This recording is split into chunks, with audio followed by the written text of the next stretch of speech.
Assalamualaikum warahmatullahi wabarakatuh. Selamat pagi anak-anak semuanya. Salam sehat dan bahagia. Semoga kita semuanya selalu dalam lindungan Allah Subhanahu wa taala. Selamat bertemu kembali dengan saya Pak Musli untuk pembelajaran di kelas 6. Kali ini kita akan mempelajari tema 2, persatuan dalam perbedaan. Subtema 1, rukun dalam perbedaan, untuk pembelajaran 1 dan 2. Baik, sebelum Pak Guru menyampaikan materi pembelajaran, Pak Guru mau menyampaikan tujuan pembelajarannya. Melalui pengamatan tayangan video pembelajaran, siswa dapat: 1. Menemukan informasi penting dari suatu bacaan. 2. Menyebutkan cara menemukan informasi penting dari suatu bacaan. Yang ketiga, menjelaskan aspek kata tanya dalam menemukan informasi penting dari suatu bacaan. 4. Menceritakan sejarah proklamasi kemerdekaan Indonesia ataupun menyebutkan makna penting dari proklamasi kemerdekaan Indonesia. 5. Menyebutkan ciri-ciri khusus tumbuhan. 6. Menjelaskan manfaat ciri khusus tumbuhan. 7. Menjelaskan arti penting persatuan. 8. Memberikan contoh sikap hidup rukun di sekolah. 9. Menyebutkan contoh sikap hidup rukun di rumah. 10. Menyebutkan manfaat sikap hidup rukun di sekolah, di rumah, dan di masyarakat. 11. Menyebutkan macam-macam pola lantai beserta contoh tariannya. Baik anak-anak, pada saat ini bangsa Indonesia sedang merayakan hari ulang tahun kemerdekaan Republik Indonesia yang ke-75. Mari kita menyanyikan bersama-sama lagu Indonesia Merdeka.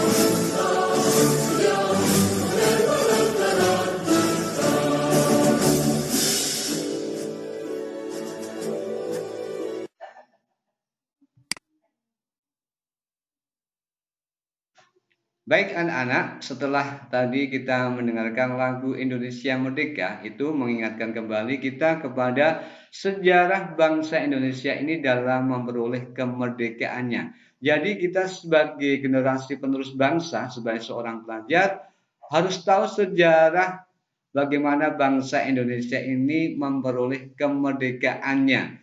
Sehingga kita bisa menghargai jasa para pahlawan. Di antaranya, kita sebagai pelajar harus belajar dengan giat untuk mengisi kemerdekaannya ini. Baik, kita masuk ke dalam materi rukun dalam perbedaan, dan kali ini kita akan mempelajari bagaimana cara menemukan informasi penting dari suatu bacaan. Yang pertama, membaca sungguh-sungguh teks bacaan dari awal sampai akhir, atau membaca secara intensif. Yang kedua, menuliskan hal-hal penting setiap paragraf. Yang ketiga, memahami isi bacaan. Kemudian yang keempat, menggunakan aspek kata tanya untuk menemukan informasi penting dari suatu bacaan.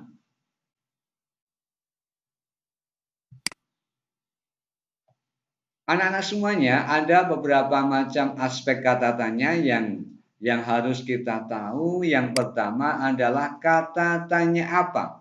Ini digunakan untuk menanyakan hal, peristiwa, kegiatan, dan persoalan. Kemudian yang kedua, kata tanya siapa untuk menanyakan nama orang ataupun nama tokoh. Yang ketiga, kata tanya di mana ini untuk menanyakan tempat. Kata tanya bagaimana untuk menanyakan cara, keadaan, ataupun proses. Yang kelima, kata tanya mengapa. Ini untuk menanyakan sebab ataupun alasan. Yang keenam, kata tanya kapan untuk menanyakan waktu. Baik, penggunaan aspek kata tanya untuk menemukan informasi dalam bacaan. Kita lihat bacaannya tentang Proklamasi Kemerdekaan Indonesia.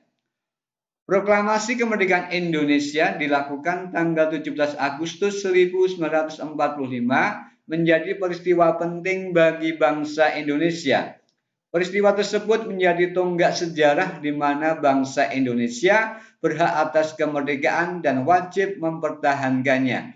Diawali dengan dijatuhkannya bom atom oleh Amerika Serikat pada tanggal 6 Agustus 1945 di kota Hiroshima dan tanggal 9 Agustus 1945 di kota Nagasaki. Jepang akhirnya menyerah kepada tentara sekutu. Peristiwa ini dijadikan kesempatan oleh bangsa Indonesia untuk segera membebaskan diri dari penjajahan bangsa Jepang. Teks proklamasi ditulis di rumah Laksamana Tadesimaida, Jalan Imam Bonjol nomor 1. Para pejuang penyusun teks proklamasi adalah Insinyur Soekarno, Dr. Andes Muhammad Hatta, dan Mr. Ahmad Subarjo. Konsep teks proklamasi ditulis oleh Insinyur Soekarno. Saat itu hadir pula BM Dia, Sayuti Melik, Sukarni, dan Sudiro. Sukarni mengusulkan agar yang menandatangani teks proklamasi itu adalah Insinyur Soekarno dan Dr. Andes Muhammad Hatta atas nama bangsa Indonesia.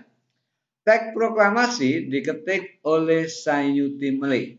Pagi harinya 17 Agustus 1945 di kediaman Soekarno, Jalan Pegangsaan Timur nomor 56, Jakarta, telah hadir antara lain Suwiryo, Wilopo, Gafar Pringgodikdo, Tabrani, dan Trimurti.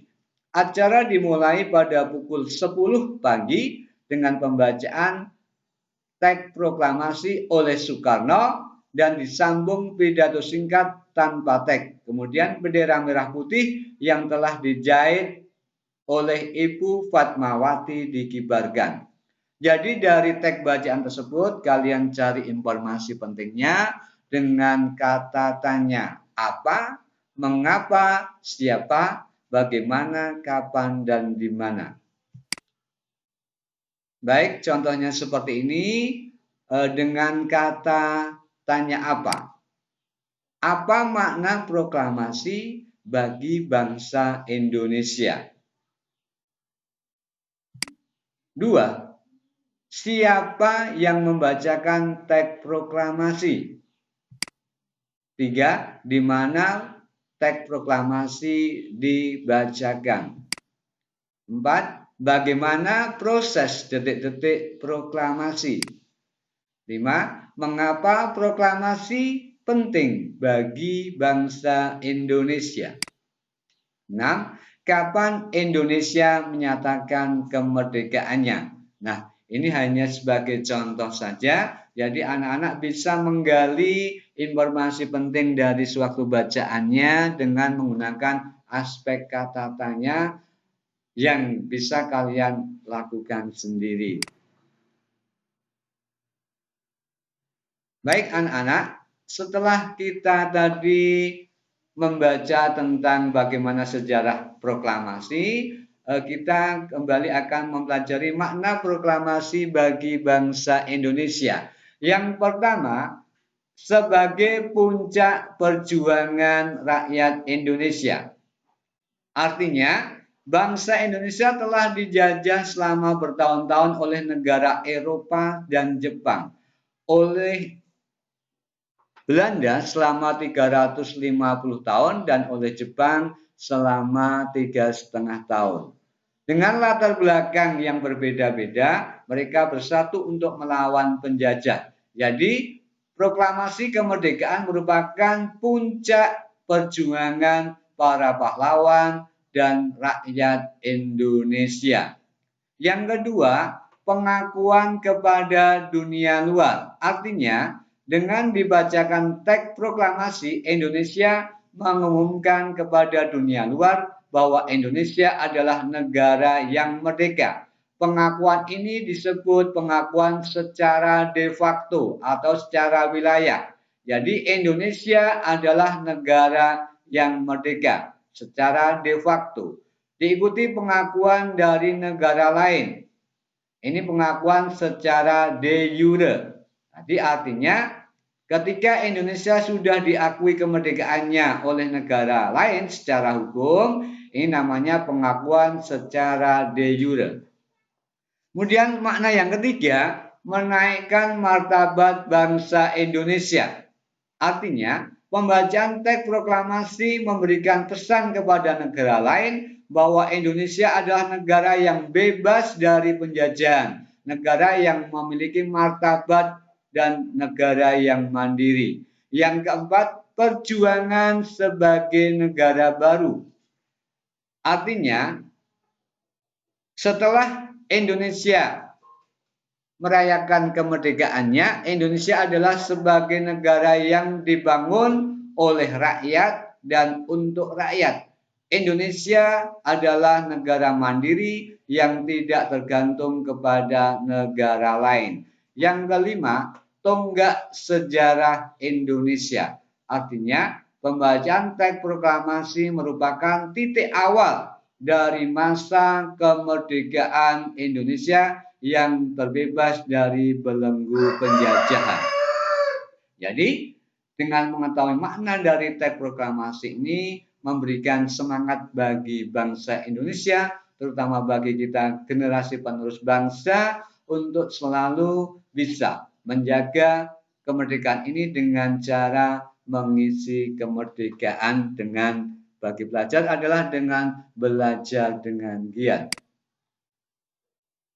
Berikutnya, setelah tadi Indonesia sebagai negara yang baru tentunya beradaptasi menyesuaikan diri sebagai bangsa atau sebagai negara yang baru saja memproklamasikan kemerdekaannya untuk bergabung dengan negara-negara lain di dunia sehingga perlu dengan adaptasi yang baru. Nah, baik anak-anak, dengan Indonesia yang sebagai negara yang baru dengan beradaptasinya, itu tentunya kita sebagai manusia ataupun sebagai makhluk hidup juga beradaptasi dengan lingkungan kita. Nah, kali ini kita akan mempelajari bagaimana tumbuhan itu beradaptasi dengan lingkungannya dan dengan cara ciri khusus yang dimiliki oleh tumbuhan. Baik anak-anak, sebelum kita mempelajari bagaimana ciri khusus tumbuhan dan bagaimana cara tumbuhan beradaptasi, kita ingat kembali tentang habitat. Habitat adalah tempat hidup suatu makhluk hidup.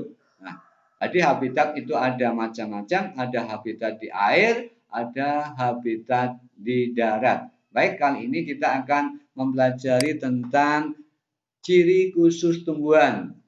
Perhatikan gambar, ini adalah tumbuhan bunga teratai. Ini habitatnya di air. Agar dapat menyesuaikan diri, tanaman ini memiliki akar di bawah air. Tangkai daunnya tumbuh menjalar, sehingga daun teratai dapat mengapung di air. Ciri khusus dari bunga teratai adalah satu, daun lebar dan tipis untuk mempercepat penguapan dan menyerap cahaya matahari.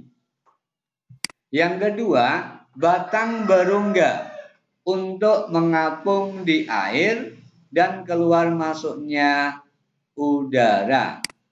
Yang ketiga, memiliki larutan pembersih daun.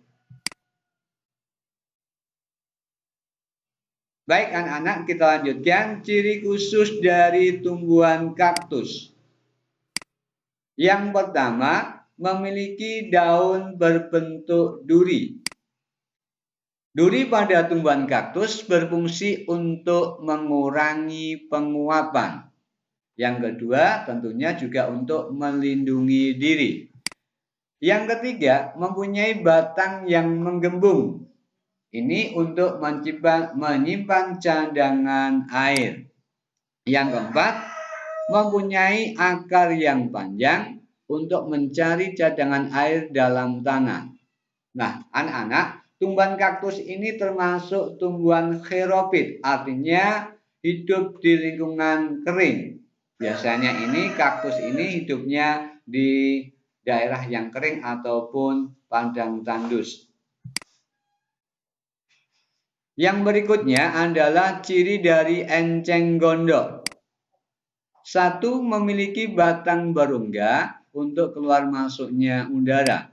Kemudian yang kedua, memiliki akar serabut yang banyak dan lebat untuk menjaga keseimbangan di dalam air.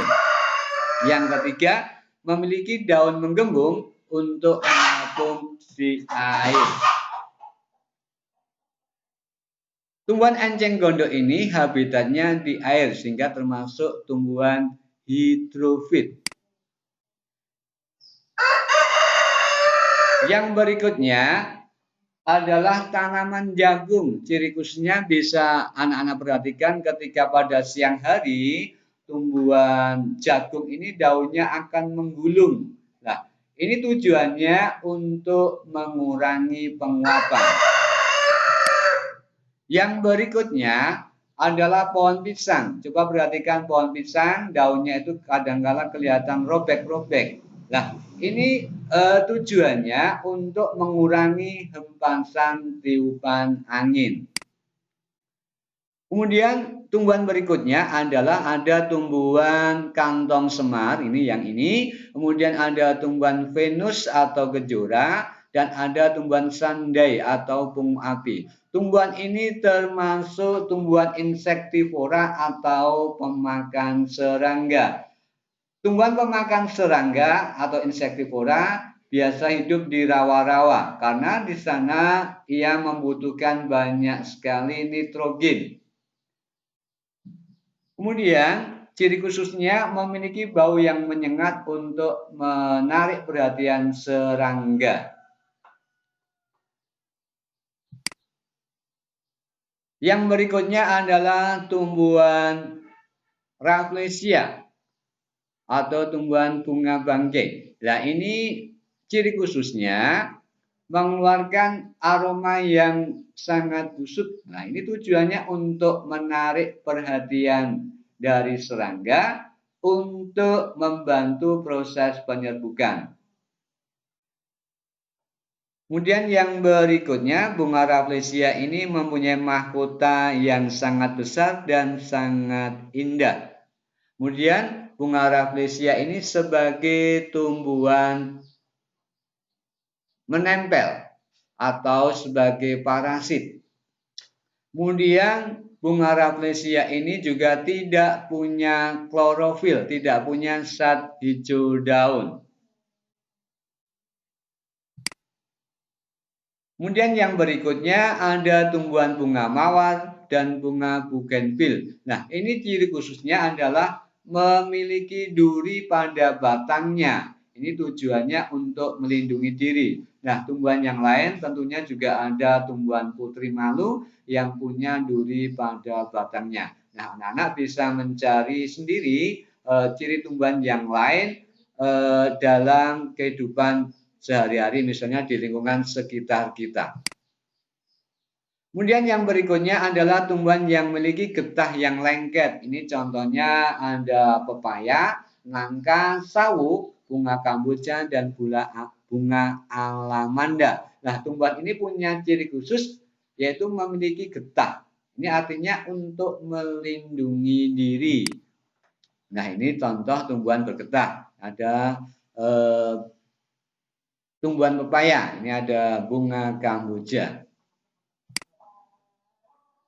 Kemudian yang berikutnya ada tumbuhan bambu. Ini ciri khususnya adalah memiliki biang atau bulu yang gatal pada batangnya. Nah, ini fungsinya untuk melindungi diri. Nah, anak-anak bisa mencari macam-macam tumbuhan yang mempunyai ciri khusus. Karena ciri khusus itu digunakan untuk beradaptasi dan untuk menyesuaikan diri dengan lingkungannya sehingga bisa mempertahankan hidupnya. Baik anak-anak, setelah kita tadi mempelajari ciri-ciri dari tumbuhan yang berbeda-beda, nah kita di sini kita akan mempelajari tentang bagaimana dengan perbedaan itu dalam kehidupan sehari-hari, walaupun kita berbeda-beda, baik itu suku, adat istiadat, kemudian jenis bahasa, tapi kita tetap bersatu dalam kerukunan. Perhatikan, ini ada gambar tari lego-lego dari Nusa Tenggara Timur. Tari ini untuk menyambut kedatangan tamu. Perhatikan, ini pola lantainya adalah melingkar, artinya ini lemah lembut. Jadi walaupun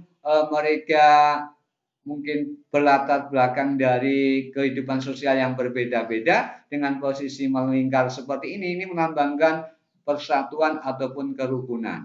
Jadi dalam kehidupan sehari-hari, baik itu di rumah, di sekolah, dan di masyarakat, kita membiasakan sikap hidup rukun. Berikut ini contoh sikap hidup rukun di sekolah. Satu, membantu teman yang kesulitan belajar ataupun membantu teman yang membutuhkan pertolongan. Dua, meminjami alat tulis ketika teman itu membutuhkan. Yang ketiga, tidak membeda-bedakan teman. Keempat, bertegur sapa saat bertemu. Yang kelima, menghargai pendapat teman. Yang keenam, saling menyayangi antar teman.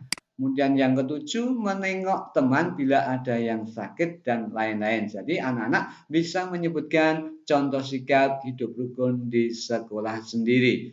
Kemudian yang berikutnya adalah contoh sikap hidup di rumah. Yang pertama, saling menghargai pendapat antar anggota keluarga. Yang kedua, menghormati ayah dan ibu serta anggota keluarga lainnya. Yang ketiga, membantu orang tua mengerjakan pekerjaan rumah. Yang keempat, berbagi makanan dalam anggota keluarga. Yang kelima, saling memberikan nasihat dalam anggota keluarga. Yang keenam, saling menyayangi antar anggota keluarga. Yang ketujuh, merawat serta mendoakan bila ada yang sakit dan lain-lain. Jadi anak-anak juga bisa menyebutkan contoh perilaku sikap hidup rukun di rumah. Selanjutnya juga anak-anak bisa menyebutkan contoh perilaku hidup rukun di masyarakat. Contohnya saling menghormati antar anggota masyarakat. Kemudian saling membantu antar anggota masyarakat. Yang berikutnya menengok ketika ada warga kampung atau warga yang sakit, ikut kerja bakti bersama, dan lain sebagainya. Jadi dari contoh sikap hidup rukun ini memberikan manfaat bagi kita baik itu di sekolah, di rumah maupun di masyarakat. Manfaat sikap hidup rukun: satu, kehidupan menjadi harmonis, tentram, dan damai. Dua, mempererat tali persaudaraan. Yang ketiga, tentunya pekerjaan akan cepat selesai karena kita saling hidup rukun dan saling bersatu. Kemudian yang keempat, memperkokoh rasa persatuan dan kesatuan. Yang kelima, kehidupan akan menjadi aman karena tidak ada perselisihan. Baik anak-anak, setelah kita tadi mempelajari sikap hidup rukun, nah tentunya kehidupan yang rukun itu berlatar belakang dari perbedaan, baik itu suku, agama, budaya. Nah, kali ini kita akan mempelajari tarian ataupun pola lantainya. Karena kita bangsa Indonesia ini bangsa yang sangat majemuk, bangsa yang beraneka ragam suku, budaya, adat istiadat, tarian. Nah, kali ini kita akan mempelajari pola lantai beserta jenis tariannya. Pola lantai adalah posisi menari yang harus dikuasai oleh seorang penari. Ini digunakan agar gerakannya ini menjadi serasi, seimbang, dan tentunya indah. Macam-macam pola lantai adalah satu, vertikal, yang kedua horizontal, yang ketiga diagonal, dan yang keempat melengkung atau melingkar. Coba perhatikan, ini adalah pola lantai vertikal atau lurus. Tari klasik banyak menggunakan pola lantai vertikal. Ini artinya membentuk garis lurus dari depan ke belakang atau sebaliknya. Pola lantai ini memberikan kesan sederhana tetapi kuat. Nah, contoh tarian yang menggunakan pola lantai vertikal atau lurus adalah tari Yospan dari Papua, tari Surimpi dari Jawa Tengah, dan tari baris cengkedan dari Bali. Kemudian yang berikutnya, pola lantai diagonal. Pola lantai ini penari berbaris membentuk garis menyudut ke kanan atau ke kiri. Nah, ini contohnya tari gending Sriwijaya dari Sumatera Selatan. Kemudian yang berikutnya pola lantai melengkung atau melingkar. Jadi pola lantai ini penari membentuk garis melingkar. Tarian rakyat dan tari tradisional banyak menggunakan pola lantai ini. Pola lantai ini memberikan kesan lemah lembut. Ini contohnya ada tari Mabodong dari Toraja, Sulawesi Selatan. Kemudian tari Randai dari Sumatera Barat. Yang lainnya mungkin tari Kecak dari Bali. Kemudian yang berikutnya adalah pola lantai horizontal. Ini contohnya tari Pendet dari Bali, kemudian tari Saman dari Aceh.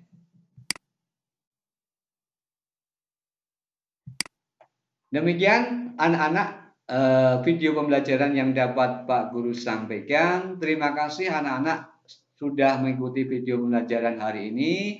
Semoga bermanfaat. Jangan lupa untuk subscribe, like, dan komennya. Wassalamualaikum warahmatullahi wabarakatuh.